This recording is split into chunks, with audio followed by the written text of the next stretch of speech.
I think we'll get started here this afternoon. I want to welcome you to this ITIF event on the promise of autonomous vehicles. I'm Rob Atkinson, I'm president of ITIF, and we've got a really fantastic panel here today. I'm going to introduce folks just very briefly. I'll make a few opening comments, go down the line and hear from folks. We should have plenty of time for questions. Chris Urmson, who is the leader of Google's self-driving program. He's also an adjunct professor at Carnegie Mellon University. Google's self-driving vehicles really need no introduction. They've driven over 400,000 miles on California roads. Chris was the director of technology for the team that won the 2007 DARPA Urban Challenge Award. He also earned his PhD from CMU in computer science in 2005. Jason Schultz is the partnership manager of Toyota Motor Sales, and in the 21st Century Business Strategy for Business Partnerships Group. His responsibility is to lead the team to research, identify, and leverage new technologies and companies to uniquely develop automotive products for the 21st century. You know, a neighbor of mine just bought a new car. It wasn't a Toyota, I'm sorry to say, but someday it will be. And I was comparing it to my car, which I think is a pretty cool car. It's a 2006 car. And what I realized is my car is just terrible compared to his car, because cars used to be this thing where, you know, they would change every year because the tail fins would get a little bigger or a little smaller. Now cars are like computers. You want a new car because the IT system in the car is so much better than the IT system 3 years ago. So now I feel like I got to buy a new car just to keep up with all the advanced IT. So that's really, I think, in a lot of ways, what automotive is moving towards. Automotive is, if you will, becoming an IT industry. And that's really a lot of what Jason is focusing on there. He's been responsible for bringing to market several award-winning telematics products, including Safety Connect, Lexus Inform, Lexus Inform App Suite, and Toyota Entune.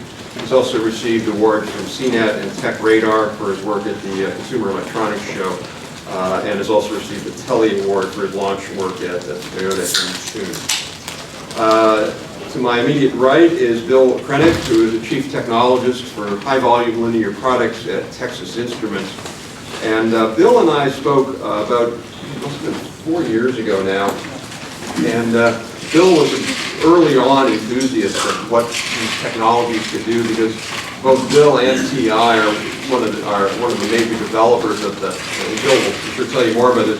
But you know, you can't build an autonomous car unless you have great electronics. You need great software too. You need great electronics. And Bill had a vision early on that the electronics world making this really possible. I remember we talked 4 years ago, and I was like, "Wow, you sure that'll work? That sounds really, really futuristic." And that future is here, as we will hear today. So high-volume linear products include analog, digital, and power electronics for a wide range of consumer end products. Over his 28-year career in the semiconductor industry, Bill has held technical and management roles for a variety of end applications, including medical products, wireless, data storage, and, for this case, automotive products. He's received his doctorate in electrical engineering from UT Dallas in '93, and is the holder of over 50 U.S. patents. And last but not least, Mary Che, who is the council member of the D.C. City Council. She has served on the council since 2007 and is currently, most relevant for this context, chair of the Committee on Transportation and Environment. She's an attorney by trade and has really championed a wide range of legislation in the district to make our lives better if we either live or work in the district, including, I think everyone can relate to this, perhaps the most important one was the Taxi Cab Service Improvement Act. Back when I was just in Europe, in London, I was marveling at how nice the cabs are and how friendly the drivers were, and I was like, couldn't we get them to take over the UCC cab? CC cabs are a lot better now, and partly because of our leadership on that. And then, obviously, most relevant to today, Congresswoman was the Councilwoman, was the lead author of the Autonomous Vehicles Act of 2012.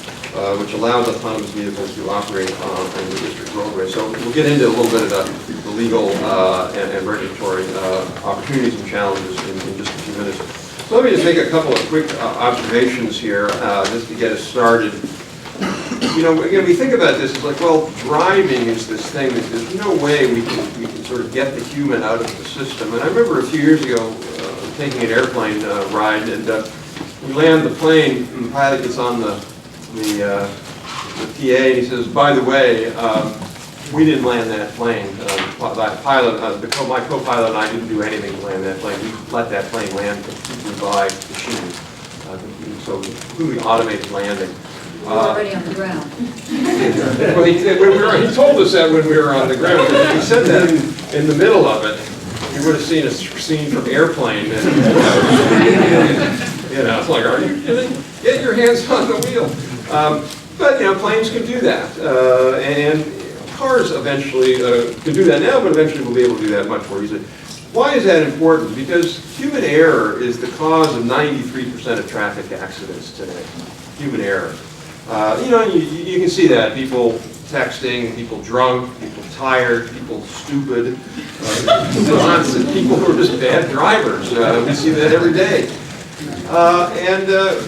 If you think about replacing that human error function with a machine that doesn't really make errors, you can ameliorate the 35,000 traffic fatalities we have every year, 100 a day, and the $450 billion in losses. I mean, the reason we pay insurance bills the way we pay them because there's a lot of accidents. The other thing we could do is we could really dramatically improve the efficiency of our transportation system. I chaired a national commission on highway and transit financing that Congress created a commission for, authorized it, and it was striking to us how bad our surface transportation system is. We just underinvested in it, and the odds of that getting fixed are not good anytime soon. We're not willing to put the money into it. But if you could get cars that instead of driving 50 feet from each other in rush hour traffic, drive 6 feet from each other or 2 feet from each other, you could compress many, many more cars into the throughput on each mile of urban freeway. The studies have shown that with autonomous vehicles, you could increase roadway utilization 2 to 3 times. So think about it, that would be equivalent to expanding the beltway from 8 lanes to 24 lanes without having to put a single piece of concrete down. And right now, some studies show that highways at peak capacity are only 6% occupied by cars. So real benefit here of being able to fix one of these problems.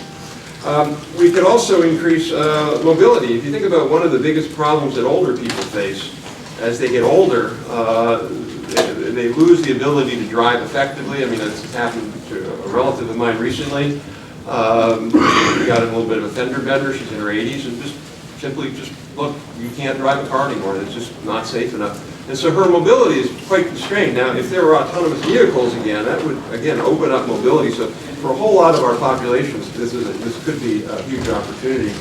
And imagine a new business model where, if any of you ever use Zipcar, you know, you got to go find and layer a zip car thing. Imagine a future where I say, you know what, I want a zip car. I press a little button, and out in front of Rayburn is a zip car waiting for me. You know, at some point that's going to happen. Maybe I'm wrong, but I think at some point that'll happen. And so there's really an amazing set of opportunities here. They're not going to happen tomorrow, but they're going to happen. And I think it's important for us, clearly as policymakers, understand what those are and think about what are the implications of how do we move that forward. So I think we'll start with Jason.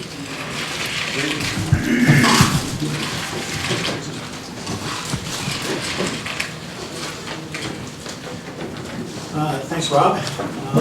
It's really great to be here discussing autonomous technologies and automated driving. I've been in the industry for a while, and I have to say this is truly one of the most exciting times I've witnessed.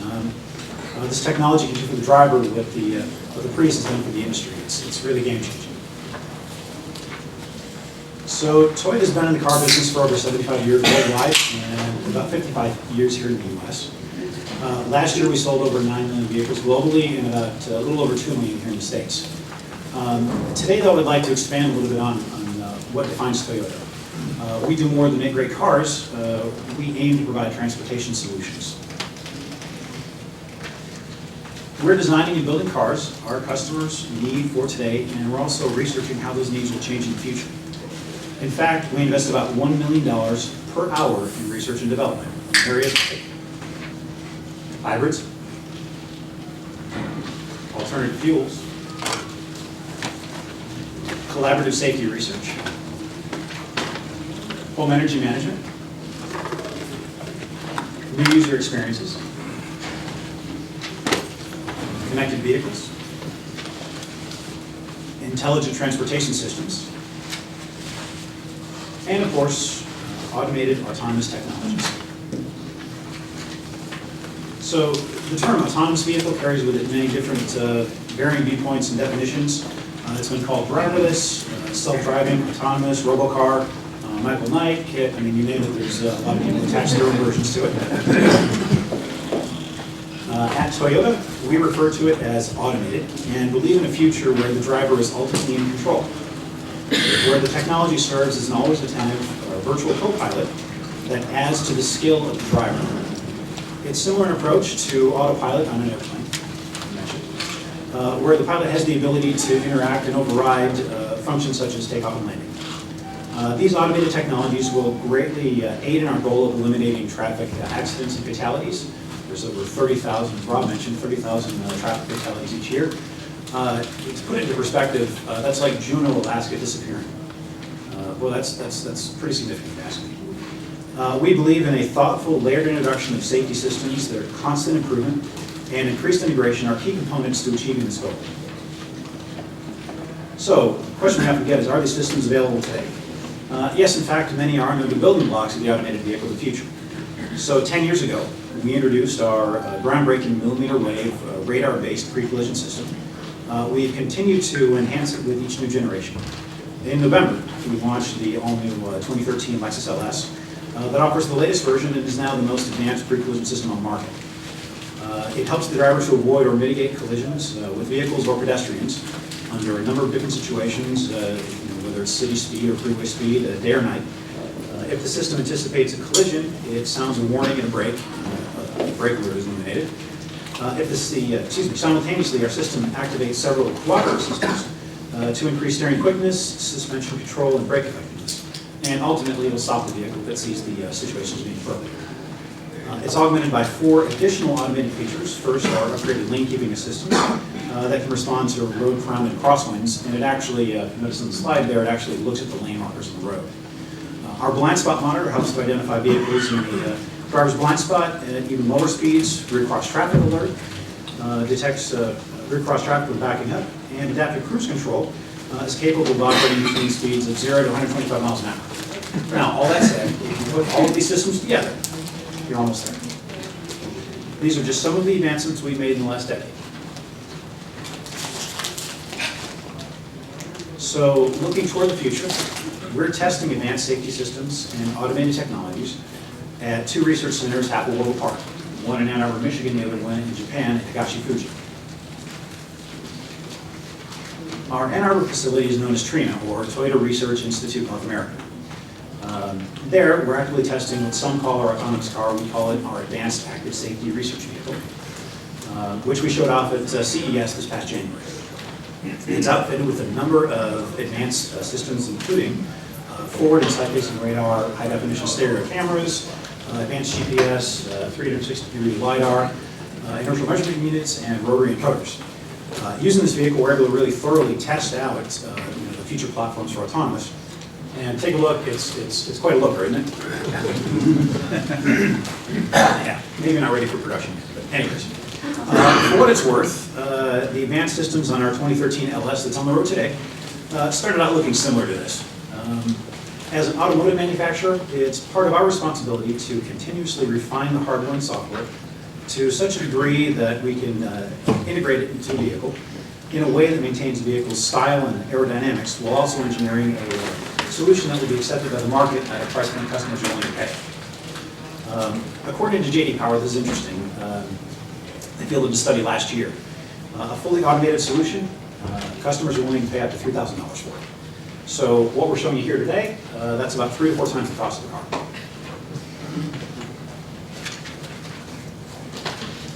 So also, from a research standpoint, in Japan, we've faithfully replicated an urban environment in Higashi-Fuji. We call it our Intelligent Transport System, or ITS, proving grounds. It's a whopping 375,000 square feet in total and is equipped with digital short-range communication devices. We're testing different forms of vehicle-to-vehicle, vehicle-to-infrastructure, and pedestrian detection systems using the 5 gigahertz spectrum that's been allocated in Japan for this type of necessary, reliable, and safe communications. This type of communication will help us find ways to help reduce accidents involving pedestrians and other vehicles at intersections with poor visibility through the continuous exchange of secure data at short range, and is also an important part of many conditionally automated features. So what I mean by that is some of the automated features that we're looking at for the future may not be able to be fully realized without systems like digital short-range communication. Also at Higashi Fuji, we have the world's largest driving simulator. We use to gather realistic data on how drivers respond to different situations when they're behind the wheel, such as if they're tired or distracted, or as Rob said, if they're stupid. So Technical term. technically, yeah, we can fix two of them. So this facility is absolutely huge, and we're testing real people in real situations without the real consequences. So I've talked a lot about technology so far. It's definitely a core part of the automated driving system. The technology issues aren't completely solved yet, but they're fairly mature. It's our task next to really improve the efficiency, reliability, and drive out costs. There are also two other dimensions that I'd like to talk about, and that's society and regulatory. So from a society standpoint, it's all about trust and getting drivers to a point where they feel the automated technologies can perform tasks that they've been doing for a while and do them well. The Advanced Active Safety Research Vehicle we showed off at the Consumer Electronics Show in Vegas. When we had it up on stage, we had a great opportunity to get feedback from our customers about what they thought. And quite honestly, the feelings were ranged. It started out as, I don't like driving, I'll buy this today, to, I'm a great driver, don't you dare take away my control. So there's certainly a little bit of work we have to do in that realm. But we can do it together and help explain and demonstrate how safety systems can be. The regulatory side, though, is perhaps much more interesting to me. There's a lot of debate about the legality of automated driving and the surrounding liability questions and issues. For example, if an automated vehicle goes through a stoplight, who's responsible? So, it goes through a red light, who gets the ticket?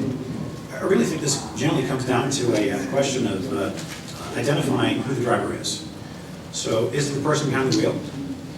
Is it the person who owns the vehicle? What if the vehicle is completely unattended and it's driving by itself, there's no one in the car?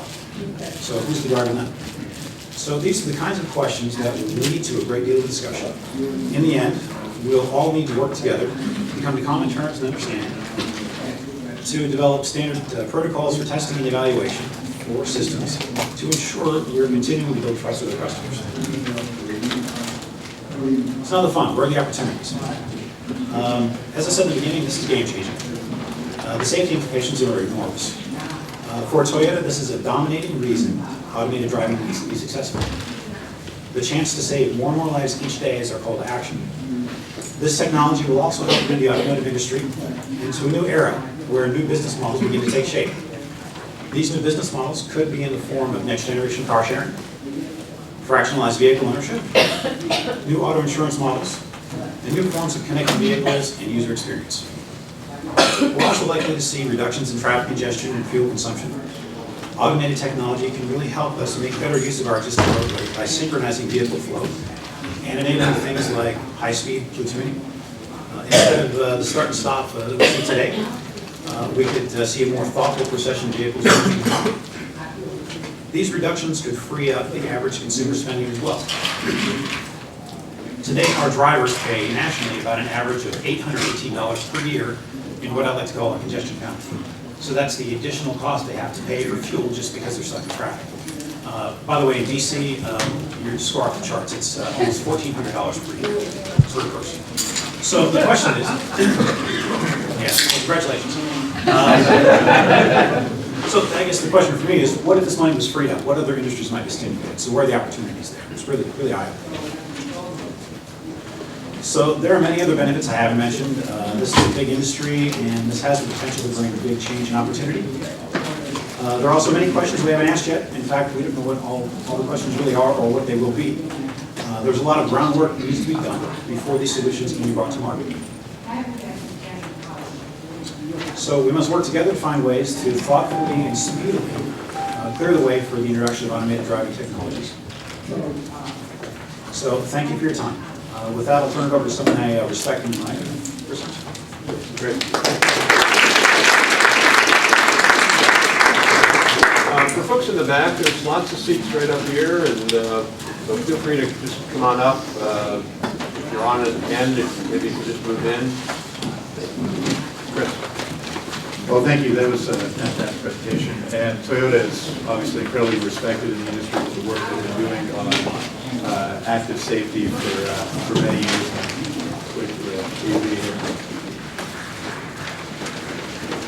My name's Chris Urmson. I'm the lead for the self-driving car program at Google. We've been working in this space for about 4 years. I'm going to take this opportunity to tell you a little bit about the history of that, a little bit about what we've done, a little bit about where we see this going and the value of this technology moving forward. So the idea of self-driving vehicles or automated vehicles is not new. This is a picture from a Boys Life magazine from 1956, brought to you by American Power Company. The idea is we would have these wonderful vehicles with fins and bubbles, and we'd all play dominoes driving down the road as we follow buried cables in the road. And this is a wonderful vision, right? It captures the essence of safety, it captures the essence of freeing people's time, but the technology wasn't ready, and it's always been kind of 20 years from ready. In 2003, the Defense Department looked at the problem of self-driving vehicles in the context of trying to save our young men and women's lives overseas.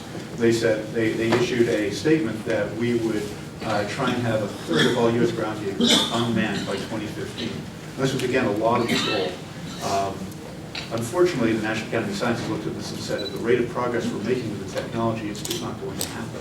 So the Defense Department said, okay, well, let's come up with some new way of thinking about the problem. How do we make this go quicker? And they came up with this concept of the grand challenge.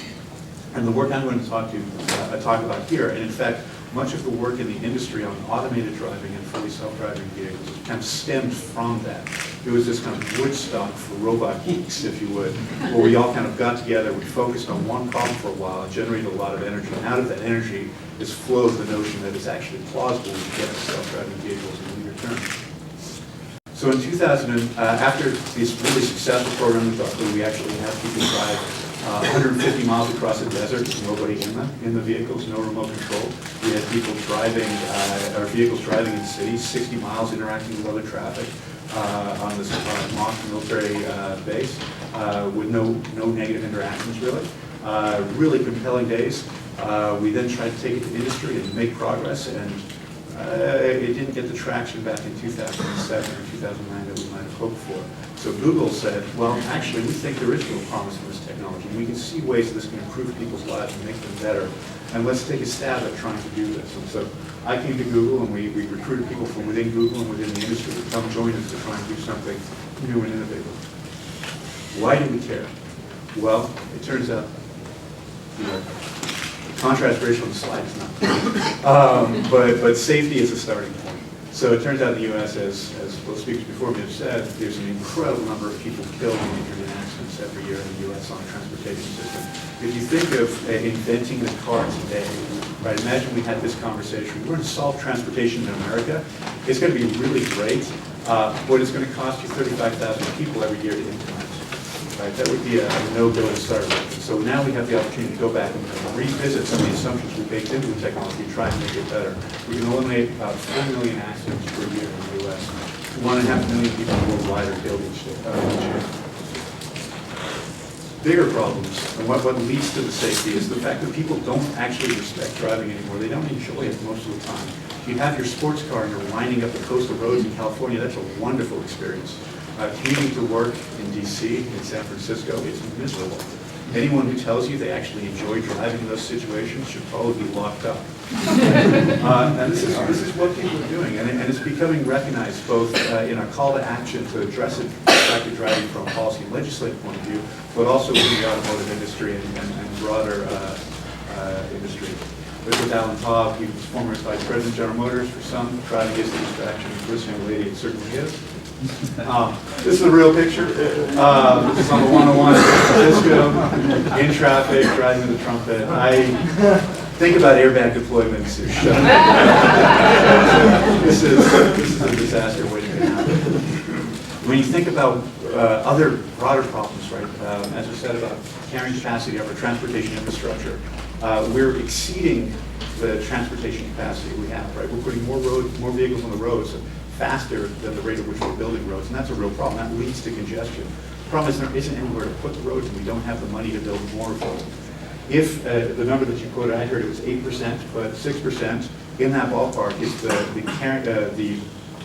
if you took a satellite photo of our roads at maximum throughput, right? Not when they're packed as tightly as can be, but when we're getting the most people down the road as quickly as possible, turns out that the cars would cover between 6 and 8% of the surface of the road area, right? That's 94% of our road is empty when we're pushing people through it as quickly as possible. So if we can just get the cars just slightly closer together, we can dramatically improve the throughput again with no more dollars spent. And in the process, we make people's lives better. Imagine getting to work in the morning and instead of being wound up from the last hour you spent, or last half hour you spent hating the guy in front of you for cutting you off, you got to work in the morning, you caught up on your email, you read that book you enjoyed in the morning, or you just had a nap, right? Any of those things would make your life better, make our society better. It would just make everyone happier and more productive. So what have we done about it? Well, in 2009, we started a program to test vehicles in California. This was a fleet of Priuses that we used. We tested them on the freeways. We took them out onto some of the winding mountain roads. We, of course, also tested with real traffic. We would test them day and night. So here again, going up the hills. These vehicles are equipped with sensing that allows them to see comparable or better to a person. They can see traffic lights. They can see pedestrians in the road and understand where they're going. They can see vehicles as they move around us. And unlike people who are kind of limited to look in one direction, they're actually seeing 360 degrees around them. They can drive precisely enough to go through toll booths on the freeway. And they're careful enough to drive in mixed traffic in kind of complicated urban environments. So here we are at a resort town south of San Francisco. People are stepping into the road, stopping. This is Lombard Street. I tell you, the stupidest pedestrians in the world, right? The car driving down the road, they step into it, you know, it's fun. And this is a very challenging situation. Construction, zipper merge, stop and go. Whose turn is it? Waiting to get into that. And then here, because of construction, this is a foreshortened merge onto the freeway again. So this is a nice set of kind of examples, right? It's basically anecdotes that show that the technology has possibility. Here we are in a parking lot, making sure it actually handles reasonably. And for a Prius, it's really impressive. I think we've probably put more traction control time on a Prius than most people have in parking lots. So what we have now is kind of an existence proof that the technology can work. And at this point, we've driven over 500,000 miles, which is basically to the moon and back, and then a little bit more on public roads in the US. So there's a lot of technology that goes into it, but what's really important when we're trying to get this to people is that it's simple, right? Because if you need a PhD or several PhDs to operate the vehicle, if you don't understand that it's safe, if you can't interact with it, if it doesn't make your life better, then we're not going to accept the technology.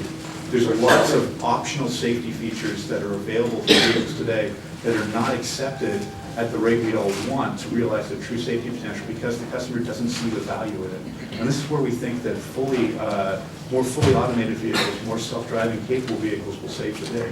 So here in our vehicles, there's an on and off button, simple, easy to use. There's a display that gives the user the confidence that the vehicle understands what's going on with the vehicle. And in time, we'll get to the point where the user can actually do other things in the vehicle safely. And that will be how we get them to accept it and bring society along with the technology.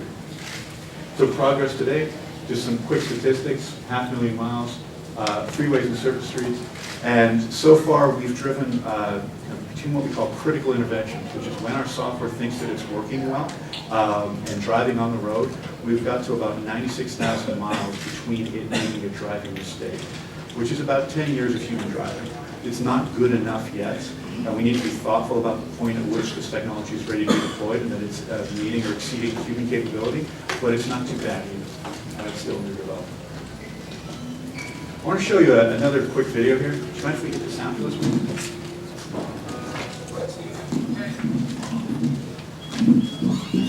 And the goal here is to kind of highlight what we see as the real promise of this technology.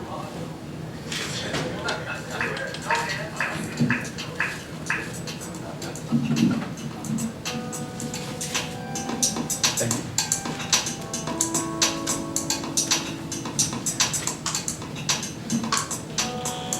So we're here at the stop sign. Cars using radars and laser to check and make sure there's nothing coming either way.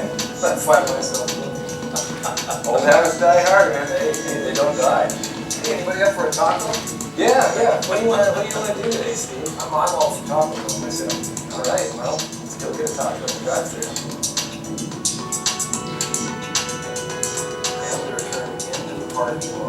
If I had a self-driving car, Taco Bell would be the first one. I've got one. No, I've got my wallet right here. You roll down your window and order a burrito. Just like that. Yeah, very well. How are you today?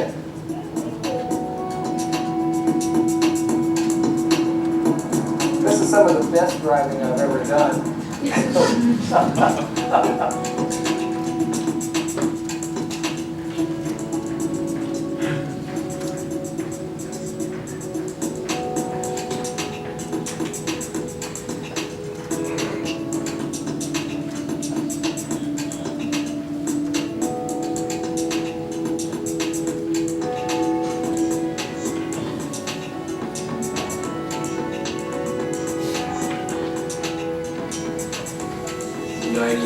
Of my vision is gone. I'm well past legally blind. You lose your timing in life, everything takes you much longer. There are some places that you cannot go, there are some things that you really cannot do. Where this would change my life is to give me the independence and the flexibility to go the places I both want to go and need to go when I need to do those things.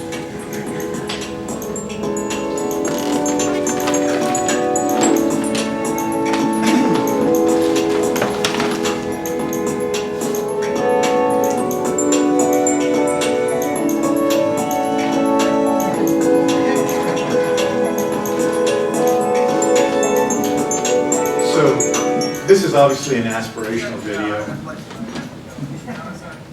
You got places to go. So this was actually, all the footage you saw there was real vehicles driving on real roads with real traffic, right? We had an engineer sat next to it in the car to make sure that it was done safely. We had the support of the local police department, but this is what the technology promise holds, right? Is that we can actually take people that have been displaced in society and reintegrate them in a way. Steve takes 2 to 3 hours to commute to work in the morning because he has to wait for special transit, or he has to beg a ride from his friends or family. And it really, inconveniences to an incredible degree. We're all going to, at some point, lose the privilege of driving. And having the flexibility to kind of get to see our grandchildren at that point, to get around town, just to go to the grocery store will be a big deal. We think this is an important part of where the technology will go. So this is my 7-year-old son, Colin.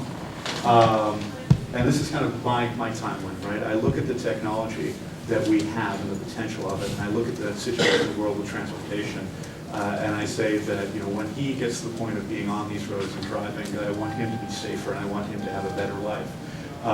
As we talked before, 20 years ago, ITS was a big deal. Self-driving vehicles were shown driving on highways around San Diego.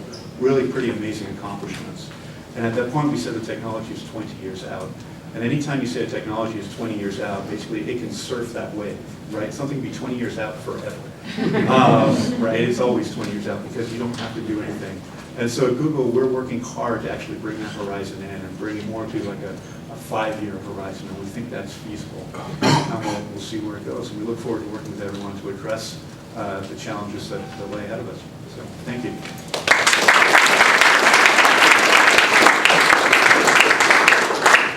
Thank you, Chris. Bill, again, folks in the back, there are a couple of seats up here. Feel free to come on up if you'd like. So I'm Bill Krennick from Texas Instruments in Dallas. And first of all, Rob, thanks for remembering our conversation 4 or 5 years ago. I really appreciate that, and thank you for including Texas Instruments in the talk today. Also, thanks so much for the cherry blossoms. That was really a very nice touch. My wife and I were down around the tidal basin last night. It was really just spectacular. So let's go to the first slide. I think, Jason and Chris are a tough act to follow. Oh, do I have the thing here? I guess I do. And really brought up a lot of the key things about autonomous vehicles. I think, I don't really think I can add a whole lot more with this first slide. Just maybe a couple of more personal things that I might mention. This first one, I guess I hadn't really thought about it. As Chris mentioned, if we were talking about cars today, and we said it's going to cost you 35,000 lives a year to have cars on the road, I mean, did that technology have any chance at all? Just the vehicles we have on the road today. And I was also thinking about my sons a few years ago, knowing that this technology was out there. My sons are college age right now. And so they did their first lone drives about 7, 8 years ago. And you're always very nervous, to think that you're going to send your child out that you've spent so much time and invested so much emotion with. They're going to be out there on the roads, and someone might cut them off, or something might happen they're not quite ready for. And sort of having a autonomous guardian angel looking over them and helping them out of those situations, bringing them home safely to you, that would have been worth a tremendous amount. I think Jason mentioned there's been some studies on the value of these technologies and what people would really pay for them. I think if you're a parent who has a child going out on the road for the first time, and you put yourself in that mindset, suddenly this technology becomes worth a lot more than just a few $1,000s to you. Another one, it's actually very personal, and I think Jason and Chris both talked about, aging drivers and what happens as we get older, reaction time, and our ability to see deteriorates, and our life deteriorates. My mom, I'm from southern Minnesota. I grew up on a small farm near a small place called Le Sueur. If you read the Laura Ingalls Wilder books, that's kind of the area that I'm from. And my mom, right now, as we're speaking, is probably sitting in her chair watching a game show. And she's been doing that for probably about the last 10 years because she hasn't been able to drive. And even an autonomous system that could take her down the road a few miles to her friend's house, and if it only worked on bright sunny days and only worked out on the country roads where there's really nothing to steer around anyway, it would have made just an overwhelming improvement in her quality of life over the last 10 years. And so when we think about these things very personally, we suddenly realize this really has a tremendous value. I actually believe that people in those situations, and at the end of the day we all are, would realize that this technology is for many people worth more than the car is, because the car without the autonomous capability, to someone like my mom, can only sit in the garage. She's got to get someone to drive it for her before it can take her anywhere.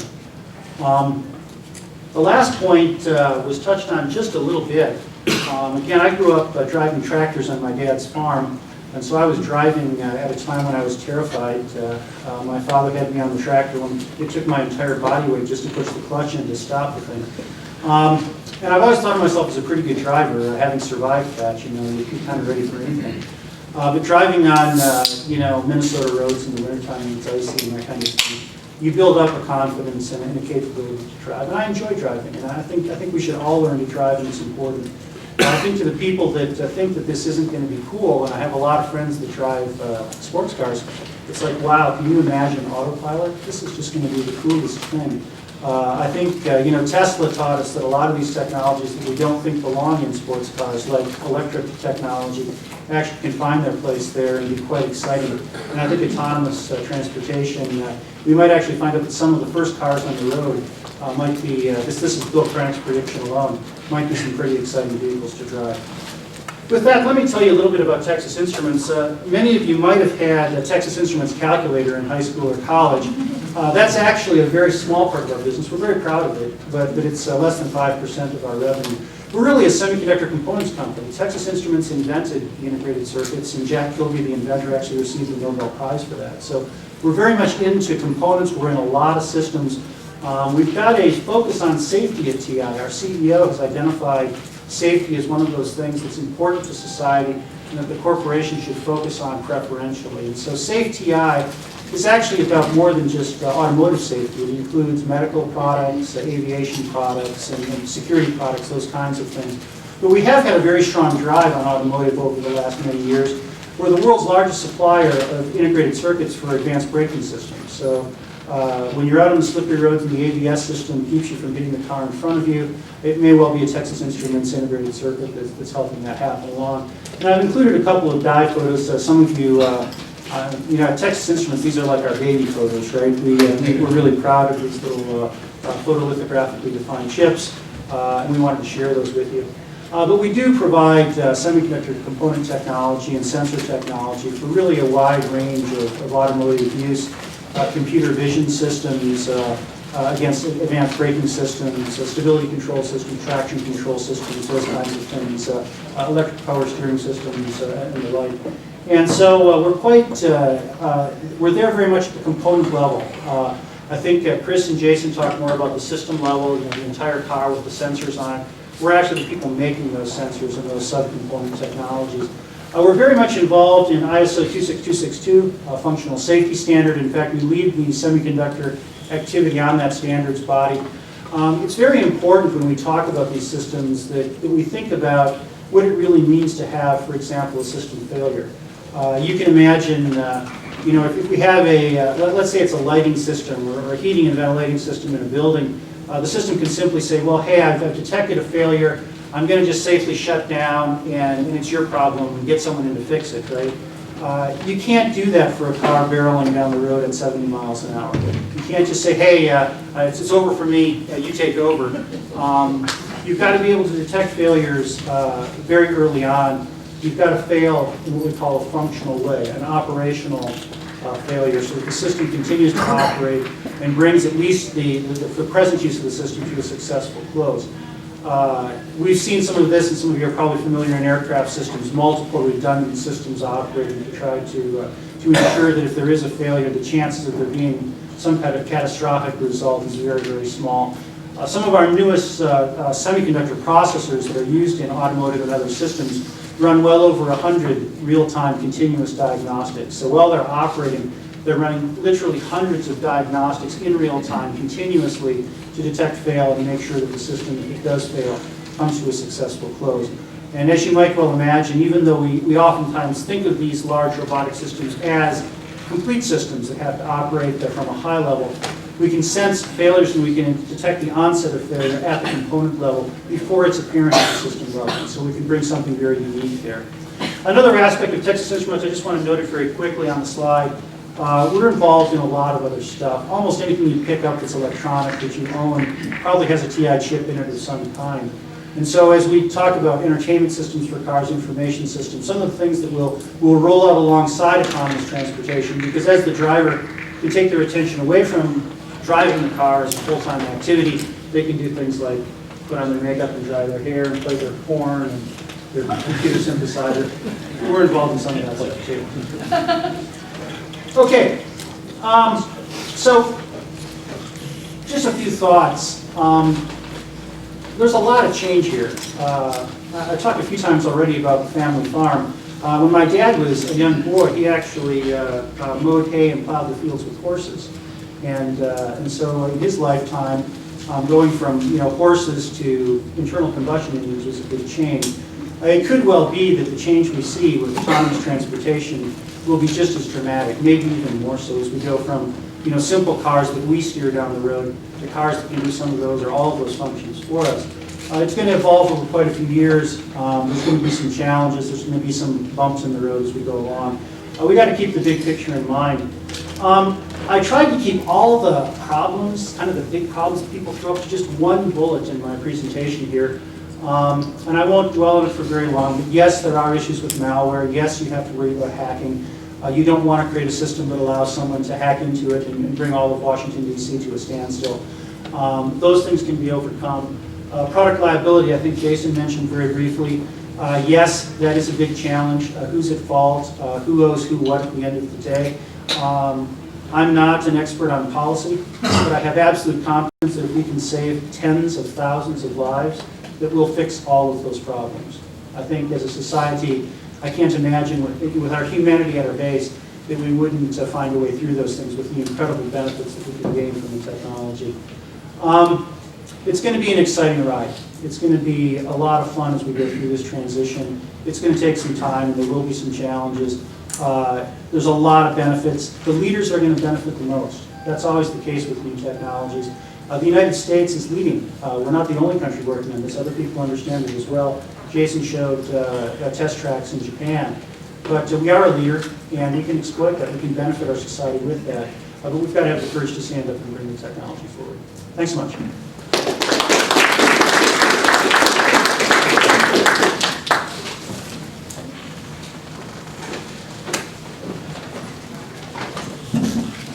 Good afternoon, everybody, and I want to thank you very much for inviting me to participate in this. I am Mary Che, and I am on the council of the District of Columbia.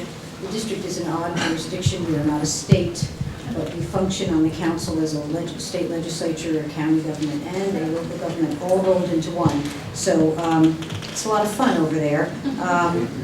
I want to say a couple of things, in my role as a member of the council and the head of the transportation committee. But before I do, I want to make an observation about the race of technology.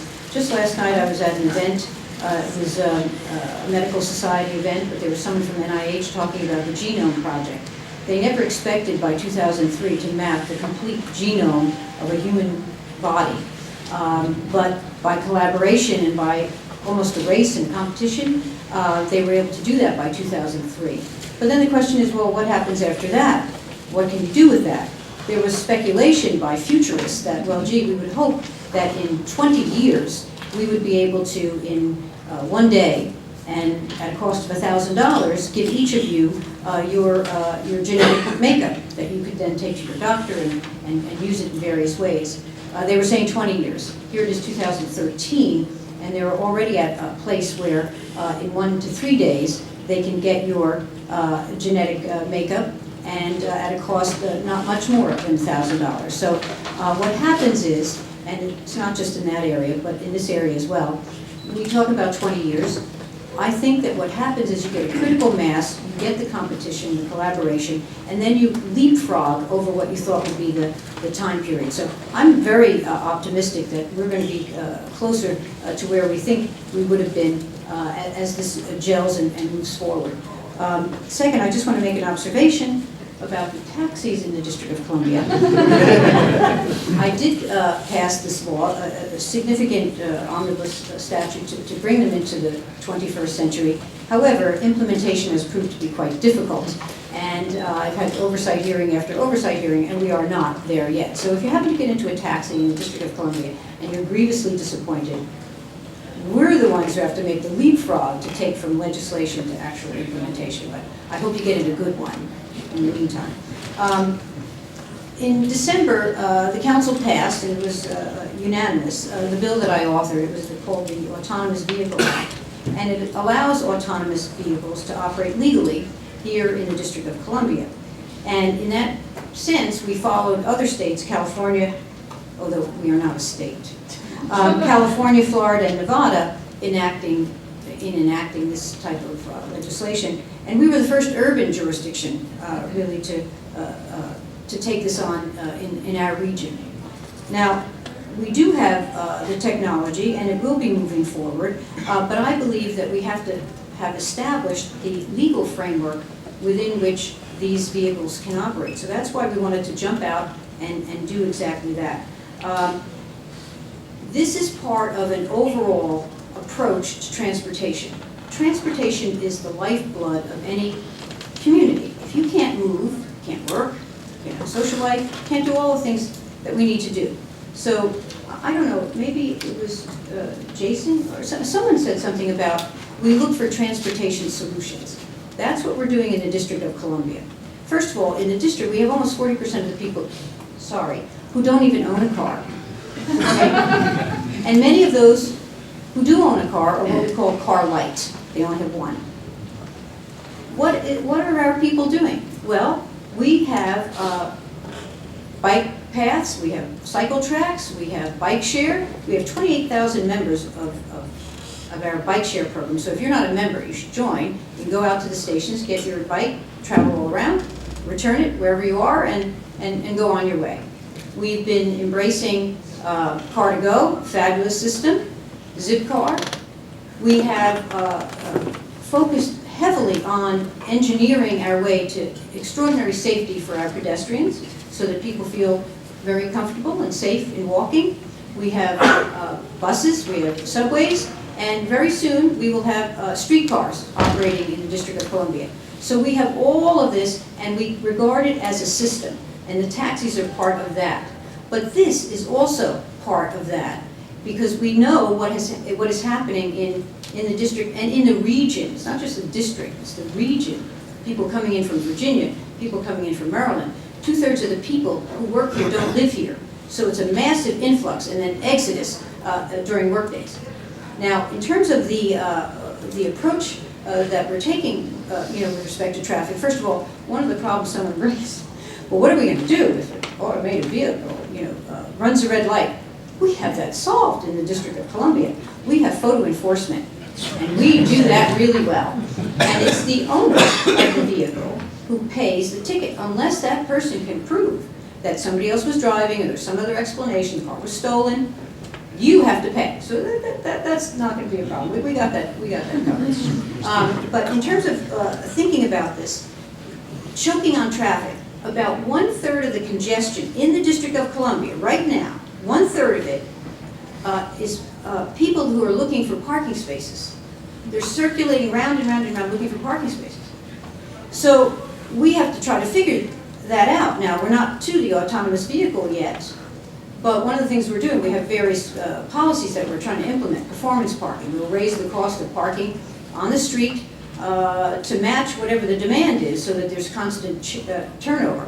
But the answer to this, if it is ever autonomous vehicles, will be extraordinary for that congestion problem. Just that 1/3 alone. Just that 1/3, because you could get out of your car and say, go park. That would be wonderful. And I'm probably way older than most of you here. My reference is the Jetsons, which even if you didn't see it in the original as I did, you could see it on Nick at Night, right? These cars that would operate, well, we're almost there. Now, as others have said, the other thing for congestion, it would increase the capacity of our roads. Because if you have vehicles moving in a way that shrinks the space between them and allows them to move efficiently, it would be an extraordinary reduction in the congestion that we have. Not to mention, which should be at the top of the list, but I was talking about congestion, the safety factor. And you have heard all of the statistics about how many accidents are caused by people who are driving, distracted drivers of all sorts. We could increase productivity, which we're always interested in doing, of each and every one of us. Because the car drive, although you might be in pretty Minnesota, but if you're in the District of Columbia and you've seen the monuments, okay, fine. But you have a lot of email. You could do it in the car on the way to work, or you could read that book. And of course, people who are disabled. The extraordinary possibilities for people who are disabled to be able to just move around, whether it's from age or other forms of disability, we want to see that happen and be available for our residents. Now, in terms of the legislation we passed, we have a provision in there that some were disappointed that we put in there, but apparently the law says that in order to drive one of these vehicles on the roads of the District of Columbia, you have to have a licensed driver behind the wheel. Somebody who could take over in the event of some problem. Now, does that somehow diminish the prospects here? Yes, it does. So, for example, if someone were blind, they couldn't get a driver's license. They'd have to have somebody else do that. But we feel that we want to move somewhat conservatively until we have, assurance that these vehicles can operate safely in an urban jurisdiction. Now, I was lucky. I went in a Google car and with another council member, And just like those people who were depicted in that frame there, we decided to sit in the back, because I figured if there was an accident, I'd be sitting. But I told the person in the front, I said, I want you to raise your hands, because are you tricking me here? And so we're driving down the road, and I was wondering what the people in the lane next to us were thinking. But it was a fabulous experience, and Luca brought the prototype here, and I was extraordinarily impressed with how it operated. There will be lots of other issues that will arise, and we'll have to tweak our legislative construct probably. One of the things that we had to deal with, to satisfy some concerns, we had to talk about vehicles that were altered to become autonomous vehicles, and to put right in the law that the manufacturer of the vehicle that was later altered to become autonomous would not be liable if that vehicle then had an accident that was caused by the conversion to being autonomous. The manufacturer wanted to be held harmless in that way. And there are other issues that obviously are going to come up in terms of creating this construct.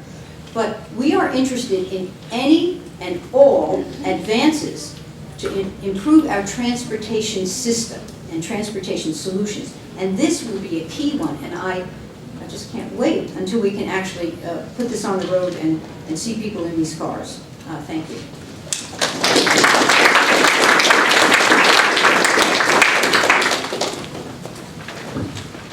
Thank you, that's great. So we will end no later than 1:30, and so we'll have plenty of time here for questions. But I just want to make one point, and that's, to me, the really great thing about the U.S. innovation system compared to other regions like Europe, is Europe really embraces what's called the precautionary principle, which is, let's get it all right, let's make sure there's no possible harm, and then we'll go forward. What we embrace is this sort of one step forward, do a little testing, fix a problem, take another step forward, a little fixing, take the problem. And that's really what the councilman was talking about. Because when we get kind of here, let's create a framework that lets that happen, and let's see what happens. And there are going to be problems, we'll figure these things out as we go along. And I think that is exactly the right approach, which is partly why I think we may lead in this, because we're willing to take these risks. And it's not going to be perfect. There probably will be a mistake somewhere along the way. But the net benefit will be so overwhelming that we'll say, okay, well, we fixed that mistake, we learned, we're going to go forward. And the rest of the world, after we've done it and figured it out, they'll just copy us, and we'll have gotten the first mover advantage. So with that, I just want to open it up. If you have questions or comments, if you want to just identify yourself, and I'll go right here. So, yes, sir. Thanks. Richard Bishop Consulting. I'm a consultant at the Intelligence Engineering. A question, I guess, mainly for Jason and Chris. There's the possibility of certifying these systems in some way, performance certification. Should that be done by the individual company, self-certification? Should it be done in an industry-wide way? Or should the government come in with some performance specifications to enable these things to come to market? You have more experience with certification than I do? Thank you. So that's a fair question. I think it's a blend of all the above. I think just like most vehicle safety systems, there needs to be some sort of standardized guideline for performance. So I think that we work together with NHTSA and the like to figure out what those specifications are going to be. So I don't think anyone necessarily has all of the answers. I think as we look toward an autonomous future, we're going to be, or an automated future, there will be opportunities to release products along that cycle. So there will be a good opportunity to start to build standards for each one of those products and go into the certification that Gene has. Yeah, I think my take is very similar to Jason's in that right now there is a process for this. There's rulemaking, and the National Highway Transportation Safety Administration comes up with these things. And then the auto manufacturers self-certify that they're meeting those standards, and then periodically they're evaluated. And I think that feels like the right way to do it. Great. Back here, and then great. Seriously, I'm senior economist at GO. One reason I have actually two questions. Regarding the speakers, throughout your presentation and the discussions alluded to the liability issues. And if you have a chance to recommend to NISA or wherever that are listening, what would you kind of recommend that some of the changes or what should be done in order to bring about the invitation of all this autonomous driving? Because you mentioned about liability. The second one is, how does the autonomous driving fit into the overall pictures of the connected driving? You're talking about vehicle to vehicle and vehicle infrastructure. How does it fit into the big pictures of this? Because you don't just want, the car driving by themselves, but you also want to connect and communicate with the infrastructures and also to the vehicles on the road. So how does that, fit into the big pictures of that? Jason, you want to take the crack at the first part of that question? So if I understand your question correctly, you're asking what are the regulatory issues or recommendations? Mm-hmm. This is a pretty broad topic. So I think really the upfront answer is going to be working together, and maybe Mary having gone through this would be a good person to talk from a regular standpoint. As far as the communication systems are concerned, digital short-range communication and vehicle-to-vehicle and vehicle-to-infrastructure and pedestrians and the like. I think there's quite a bit of interesting opportunity there. When we start to look at that, though, we need to make sure that the communication is reliable, it's secure, it's private. Once you think about a world when all the vehicles are talking to one another, that's really exciting because the potential for the vehicles to share learning and share experiences in that, it really opens up the door for another form of advanced communication and really safety in that regard. So we look forward to discussions about looking at spectrum analysis to figure out where those things need to be, and have really good thoughtful conversations about how we're going to make sure that this is safe and allocated, and we're doing the right thing for our customers. Chris, did you want to? Yeah, do you mind if I Look at that one. So just about the liability issue. So people talk a lot about it because it's an easy question to ask, right? So what happens when a self-driving car does something wrong on the road? And it turns out we have a very robust legal system in America today, right? It turns out what's going to happen, no matter what the law says, is in the near term is, people are going to get sued, and we're going to resolve it. We're going to discuss the facts of the case, and then something's going to come out of that. And so I don't think there is actually anything that precludes the vehicle and technology today. I think that though, and furthermore, we don't really know enough yet about the actual value of the technology to society, right? We can speculate, we have lots of models of how it will be useful. I'm one of the huge proponents of the technology, right? But until we actually see it realized in the world, and we realize that value for society, we don't know how to appropriately protect it. Right? And if you look at models in the past of how this has been done, for example, the airline industry and the aircraft manufacturers, right? When sorry, I don't know what that means. I'm going to continue sitting here until I see you all run from the room. Is that there wasn't a protection for the first, for the Wright brothers when they made their first planes, right? They made them, they went out there, and they had value. And society eventually realized the value of this and put in place protection for the manufacturers of the airlines. And then when we get to that point, we can have the discussion. But right now, it's not a barrier to entry. There's things we could do to make it easier.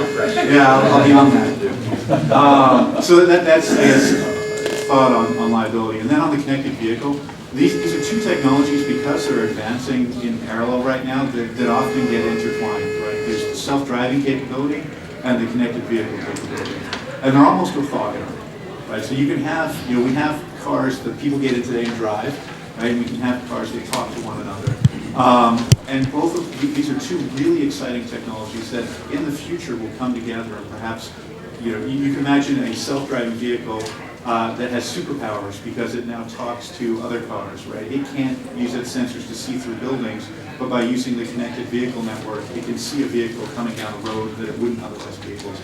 Right? So there's ways that we can augment each other, each of these technologies, but they're not fundamentally connected. Just to add a couple of points. With regard to liability, I think Chris articulated it well. I mean, that'll all get sorted out. But keep in mind, when cars learn from each other and also learn from the mistakes that they make. I think Chris mentioned that the Google car now makes like one mistake in 10 years of driving, right? The cool thing about that is you find out that, okay, it did make a mistake. There was a situation that no one had foreseen. The car made a mistake. Now you can fix that in software, and it doesn't have to happen again, right? Unfortunately, with human drivers, we all make the same mistakes over and over again, right? And if I make a mistake driving to work tomorrow, the rest of you can't learn from that, right? And so I think there is something there that's an underlying intelligence and improvement that it just makes things get a whole lot better. And I think with regard to you know, the capability of an autonomous vehicle, I think very soon, and probably before we see widespread deployment, we're going to see that these vehicles are not only very good drivers, but actually better than a human driver can be, because you've got things like V2I and V2V, radar, sonar, computer vision systems, LiDAR, that are all working together. The vehicle can look in all directions at all times. It can talk to vehicles that as human drivers we can't even see. So I think as the technology rolls out and we see overwhelmingly how very, very good it is, there will still be a liability issue, that's for sure. But I think overwhelmingly the technology will be seen as having value. And as I mentioned, I think those issues will be worked out in time. You know, my vehicle talks to other vehicles all the time, it's called the horn. Yeah, a little bit antagonizing. Did you want to jump in? Yeah, I just want to make an observation about the legal regime. I'm also I'm a longtime law professor at George Washington University, and although I don't teach torts, I teach constitutional law and criminal procedure, I'm quite well aware of these other topics, and our tort law is sufficiently flexible to respond to the new kinds of shapes of problems that will arise. And just by way of an example, when I was talking about the assurance to manufacturers about vehicles that may have been converted to an autonomous vehicle, the language in Section 4 says, the original manufacturer of a vehicle converted by a third party into an autonomous vehicle shall not be liable in any action resulting from a vehicle defect caused by the conversion of the vehicle or by equipment installed by the converter, unless the alleged defect was present in the vehicle as originally manufactured. Now, we probably could have gotten away with not even putting that in, but that's a kind of an assurance if manufacturers want to feel that they are protected, because what you're doing is you're trying to identify the cause of the defect, and that was true way back when we had original harms with vehicles. A long time ago, there were major cases that had to be decided about products that were produced, and then people used them in a certain way. Well, was it the product defect or was it the use? There are all of these trails of doctrine, but they are flexible enough to respond to the problems that we may encounter with autonomous vehicles. So I don't see that as a problem. And as I said, even this legislation, as we move forward, there may be tweaks that we need or changes that and we're ready to go, and we will respond as needed. But in general, the legal regime is adequate to respond to this technology. Great, thank you. I'm going to go in the order I saw them, so up here and then there. My name is Dick Mudge. I'm a card-carrying economist. I'm interested in the economics of networks, which means I'm interested in economic productivity at a macro level, which means I'm interested in access to labor, access to jobs, access to markets, which means I'm interested in transportation reliability and traffic congestion, which means I'm interested in headway. So my question is, how low can we go? What's a practical limit in terms of that will be safe for vehicle headway? An inch? How close can we back up? Yeah. So it's a very complicated answer, so I'm going to give you the soundbite answers. In Europe, they've been doing studies with vehicles road platooning together, and I think they're keeping 2-meter kind of separation. It turns out for collisions, actually touching one another is kind of nice because you don't have a delta V when they collide, but that's practically very hard, if not impossible. So a couple of meters seems at least plausible. The problem there is you get grit thrown up off the road and you get that go again. You have to redesign the vehicle so that you don't block up the radiator and other problems. So I don't know. It's a hard engineering problem to answer exactly how tightly, but from a control system point of view, sub-meter is probably plausible. That's pretty much the distance now when you drive on the New Jersey Turnpike.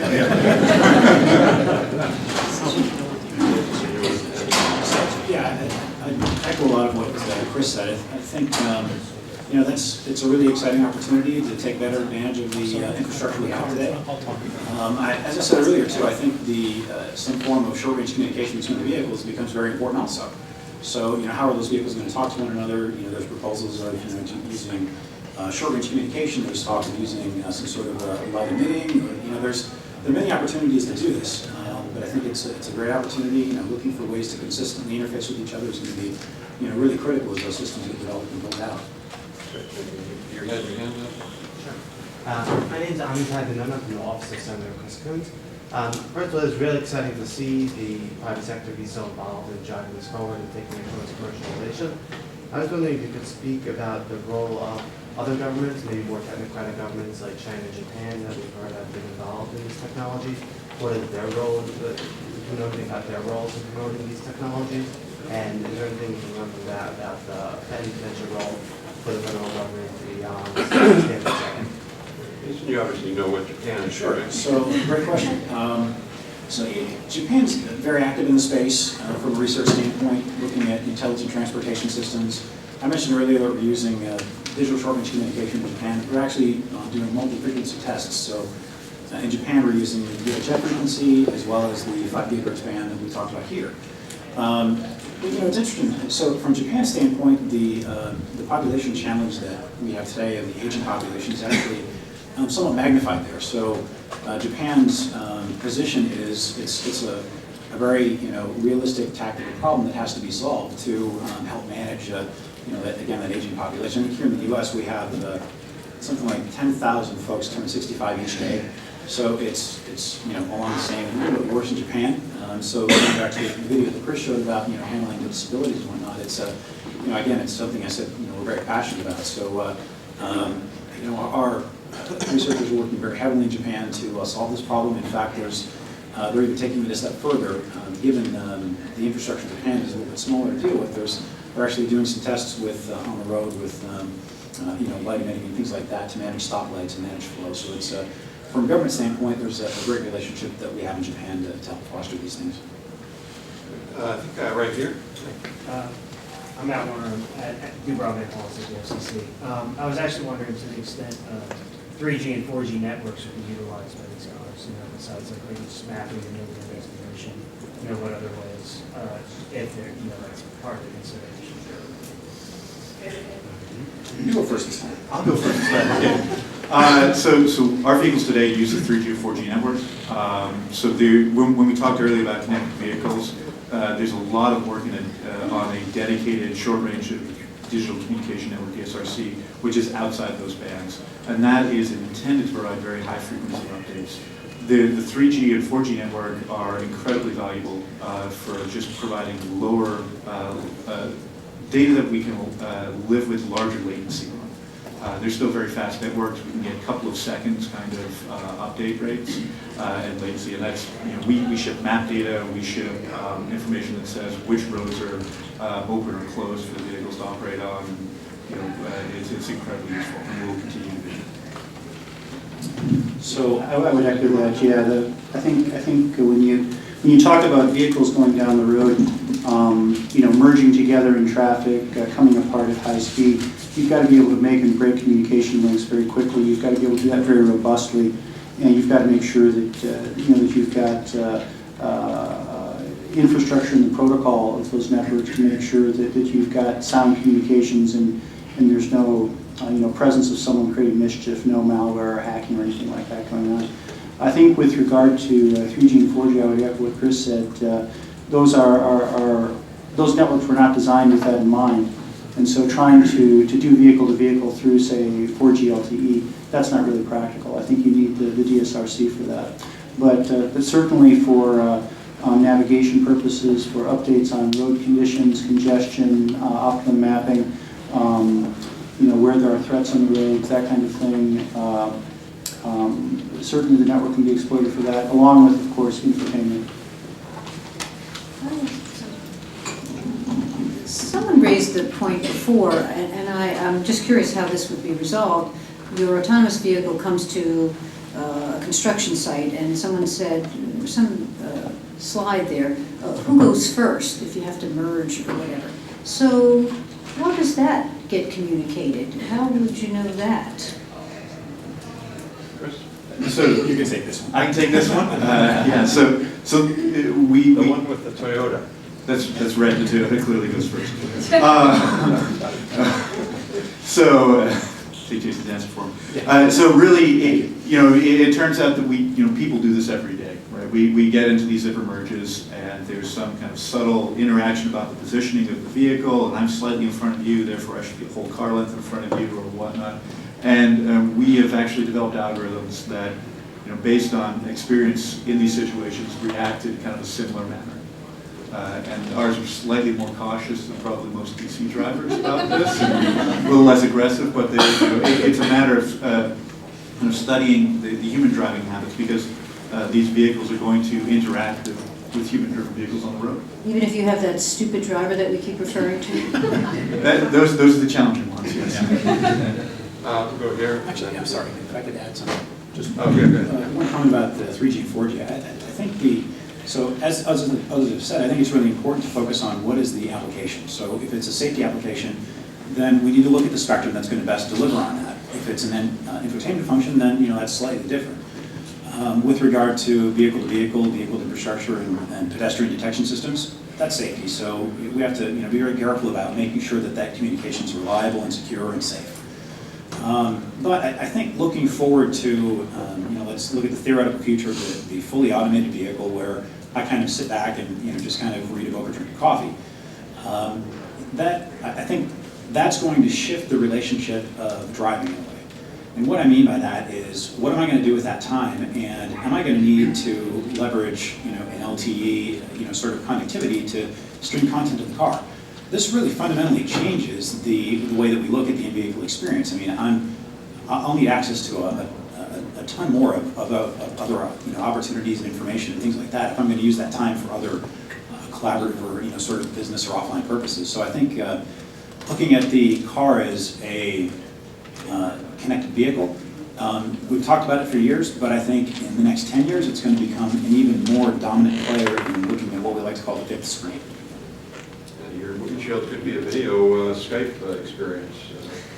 Maybe just one additional comment. Mary raised the thing about when you merge, and obviously we're all many times in a hurry, but if you're doing other things in the car, if you're not just driving and you're not having to deal with driving, and your only objective is to get out of the driving and wherever you want to go as fast as you possibly can, it lowers the stakes. If you're able to read a book or browse the internet or talk to a friend, that kind of thing while you're driving, it becomes a little bit less important that you cut ahead of the guy and you win the battle of who gets to merge in the front, right? Philip Weber, Congressional Budget Office. Let me sound a skeptical note. My GPS has not gone 10 years or 100,000 miles without screwing up.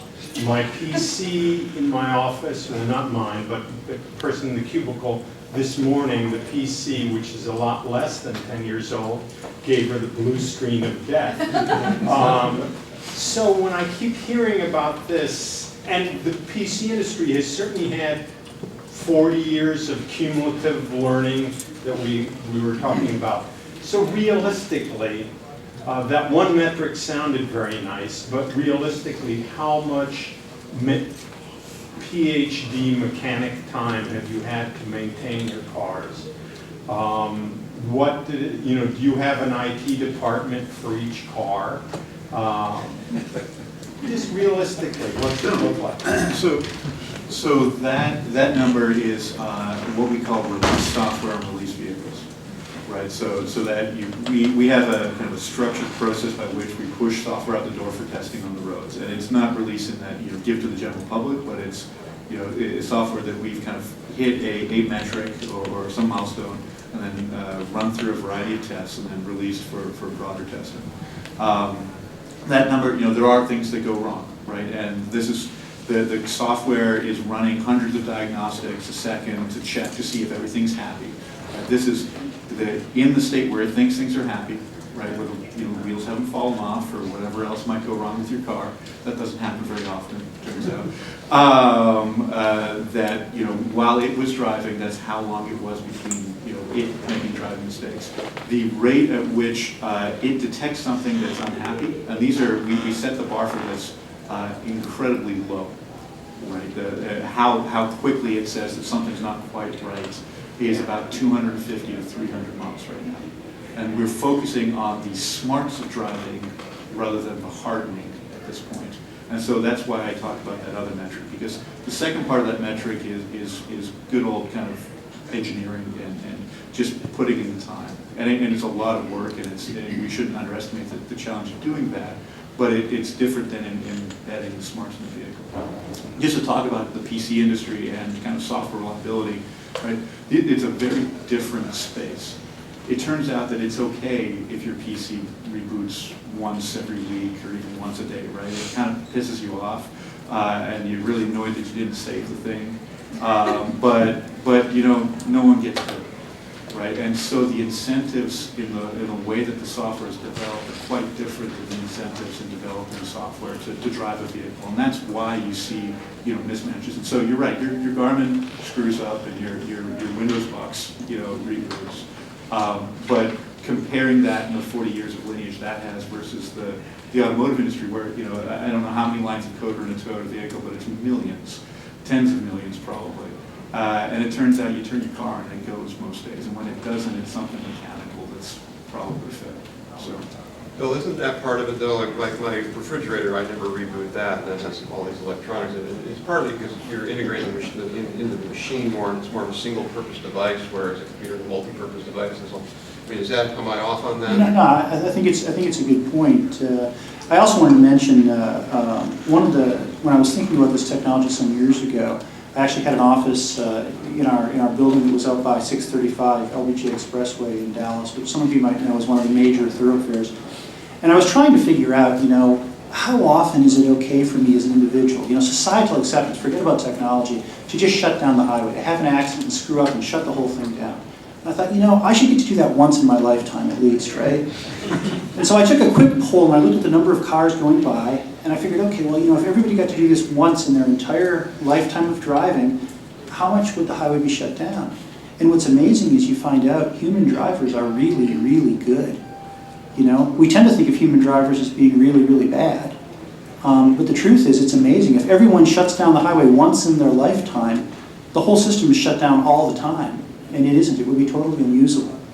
So, and I'd recommend if you live by a thoroughfare, you have the chance, or you can get your hands on some numbers, do the computation. You'll be amazed at how good human drivers are. But you know what? They're just not good enough. And the reason we don't have people figuring out our taxes and writing our paychecks by hand is because computers do it a whole lot better than we do, right? I mean, there are things that computers just do dramatically better than we do. And the stakes are so high now with the cause of pollution, the impact of congestion, the cost of car accidents, the cost of injuries, the associated deaths and serious injuries that occur, that I think we really have to realize that it's gone beyond our ability. In spite of the fact that human drivers have now been trained for a long time, and again, they really are very, very good, you find that they're just not good enough. And that as a society, we're going to have to turn the corner. So I apologize, I think we only have time for one more question. I'm going to try to get in the order, and it was somewhere over here, so why don't we go here?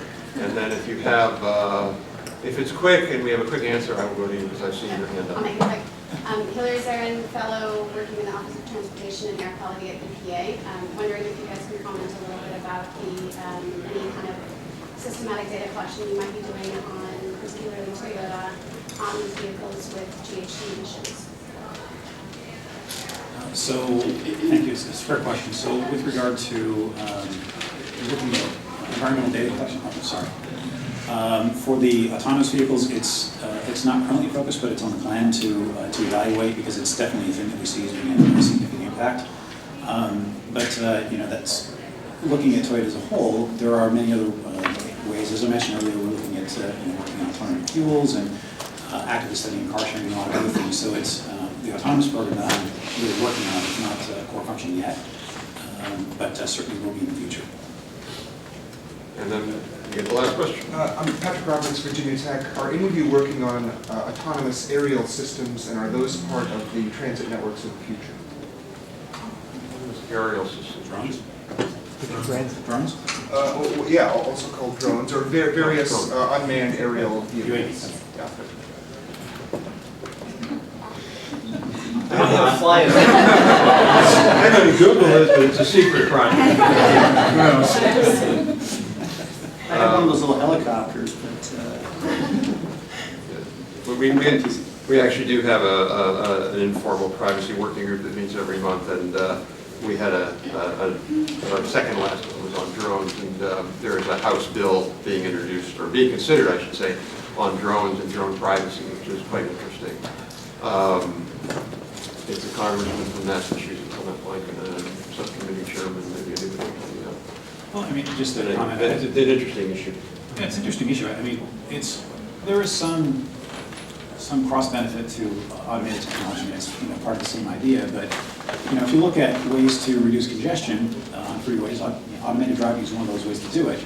Transportation, long haul and short haul, whatever. That's certainly a lot of the congestion factor too. So using some sort of aerial vehicle to do product delivery could certainly be a cross benefit to this technology sector. One thing we didn't talk about at all was long-haul trucking. And you can imagine that at some point in the future, if this is good enough, we could get dramatic improvement. I mean, I would not want to be a truck driver. I think it would be an incredibly difficult job. You're away from your family, you're doing something incredibly stressful. If we could automate those jobs, it's a big improvement in people's lives and productivity. So with that, I want to stop, but I also want to commend you. If you haven't seen the report we just issued today, my colleague Daniel Castro at ITI drafted the road ahead, the emerging policy debates for IT and vehicles. There should be copies out there. If there aren't, you can just get those on our website. Also, if you want to watch this again, because you really think this is fascinating, you can watch it tomorrow on ITI.org or share with your colleagues. But I want to, please join me in thanking, I thought this was just a fantastic panel, and I appreciate people coming from out of town, as well as our local colleagues. And again, please join me in thanking them.